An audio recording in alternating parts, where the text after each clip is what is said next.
Murugan is in Cape Town in Parliament and joins me now for an update. So we keep having these themes, Devan, about plants. And naturally, because, you know, they talk to an issue, the whole issue of growth or otherwise. So last year we had that whole aloe that was brought into the House, and we were told the whole story about how the past few months and past years have been difficult on this aloe, but we need to be looking after it. It will grow. What would aptly capture the mood that we are in currently? Do you have any expectations about what plant we can expect this afternoon and the story that it tells? Chilis, good afternoon. I can tell you, if you're using the aloe as an analogy, what South Africans don't have time for this year is more symbolic gestures. Things have to be concrete. How much concrete can they get under the circumstances and the political environment that the Finance Minister Tito Mboweni finds himself in? That's a completely different question. You've mentioned the list of the arrows going downwards, from unemployment to the growth trajectory.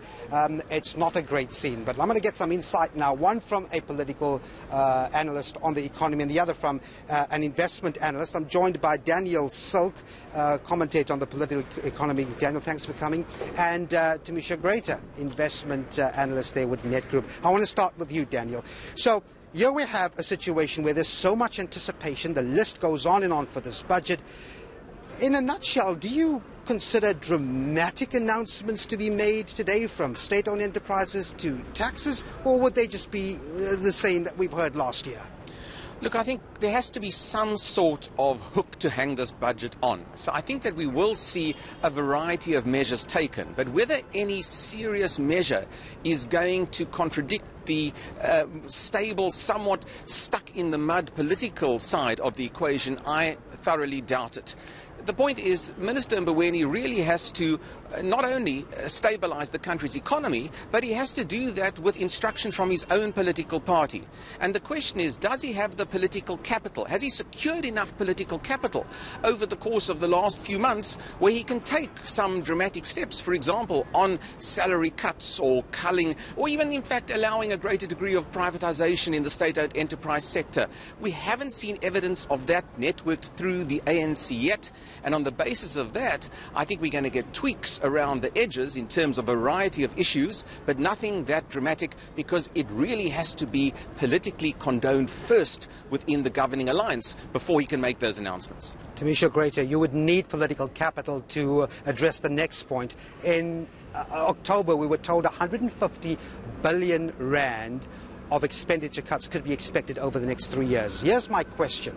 If it doesn't go some way to address that, then it becomes a credibility issue, doesn't it? It definitely does. I mean, you're talking about some of these figures in terms of our wage bill, which makes up about 35% of consolidated expenditure. If you're actually making some tough choices, that would go a long way. But to Daniel's point around, you know, some of the tweaks that the finance minister can possibly make from a revenue perspective, it could be some tweaks around the margin in terms of personal income taxes, VAT. Of course, there has been talk that we may see a 1% increase, but in an environment when we've got low economic growth and we've got rising unemployment, it may not have the desired impact. And of course, there's the corporate income tax, where we are in an environment where we've got other governments that are looking for ways to incentivize investors to come in. Increasing corporate income taxes would not necessarily be something that would be welcomed by possibly the business community here in South Africa. So it's going to be a very tough balancing act, and yes, we do need that political will, and we need to be able to see how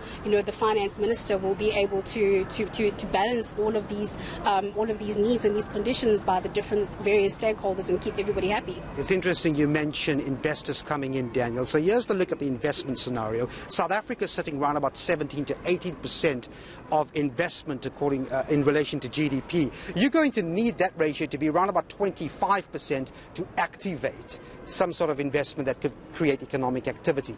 Is there something in the speech that could ramp up that business confidence? Because my view is that the days of inspirational budgets have been long ended.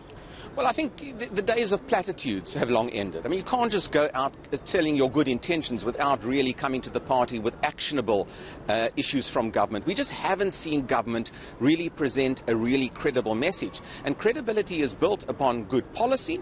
It's built upon a very good domestic regime to allow investors to come in and extract profit. It's built on a stable labour market within South Africa. And, of course, given our recent history on state capture, it's also built on government being credible as a messenger of delivery in terms of the capacity that it has, the clean capacity that it has to govern itself and to create this capable state. And we haven't seen sufficient evidence yet. So it's not as though we're likely to see this massive foreign investment coming in, despite some of these big globular announcements that President Ramaphosa has seemingly secured. But I think you need confidence in the domestic South African economy, and the way to get confidence is to probably remove further controls from the state rather than increase or enhance the state's role.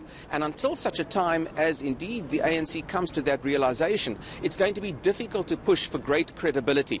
Credibility also relies upon time. It relies upon year after year of efficient, clean and accountable administration. And again, we haven't quite got into that as yet, given the past decade of malfeasance within the country. You spoke about credibility, Tamisho, another big word for ratings agencies. I mean, we've been banging on the Moody's thing for the past few months. If they do downgrade, we move into junk status, and then you have that domino effect. The rand starts behaving badly. That sends a message to interest rates. But there are other two ratings agencies which also have us in the junk status at the moment, Fitch and S&P. Now, I know you would tell me that it's priced in already, but the last thing we need is to be pulled in further into the abyss of junk status. What do you think will happen from that perspective? No, you're absolutely right. I mean, you don't want to be in a worse of position than you are already in. And I think that markets, to some extent, have already priced in that we could possibly see a ratings downgrade. But at the moment, I think this budget needs to be, forward-looking. Danny was talking about some of these reforms that need to come. What credit rating agencies need to see is what has happened with the reform agendas. Instead of maybe coming up with these bold plans, I mean, we'd like to get some more clarity on the national health insurance, the sovereign wealth fund, the funding of a state bank. Why not use what we already have? So the state-owned enterprises, use them as an agent of change. Why not use the procurement process to draw in more people, into that particular, that economic cluster, and be able to actually give back and maybe keep those rating agencies happy, but most importantly, create those jobs. So I think, we're likely to see obviously a reaction in the rand, but there are also other, global other impacts that are currently taking place at the moment. So we'll just have to see how all of that is really going to unfold. But definitely it is something that the markets seem to have priced in already. Daniel, I want to end with you. As we're chatting, you can hear the voices and the singing of those that may be protesting in about half an hour's time. They're getting louder. We're speaking about the reaction of rating agencies. We're talking about investors. But you've got some angry, perhaps very frustrated people out there that say, listen, the last thing we want is an austerity budget because we need to put food on the table. What's your take on some of the concerns that you're likely to hear here?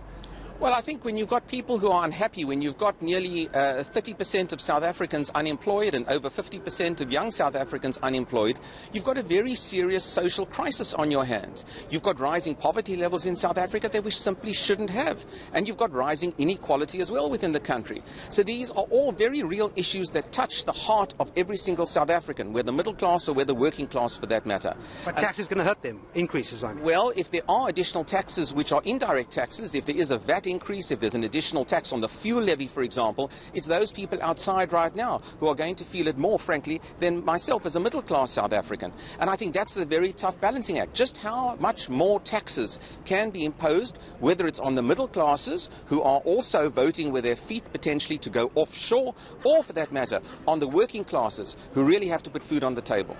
Daniel Tamisho, thanks very much indeed for talking to us. And that's the question. I mean, Daniel just brought up the question of your tax base actually shrinking. You've got more people who are frustrated with what's going on the tax front, leaving, especially on the upper end there, Tulis.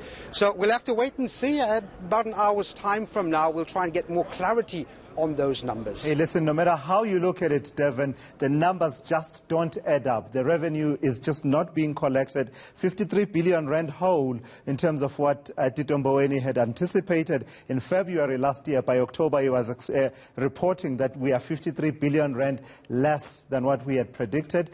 Yet the responsibilities continue by way of what should be happening in terms of social spending. Devan Murugan will check in with you a bit later on.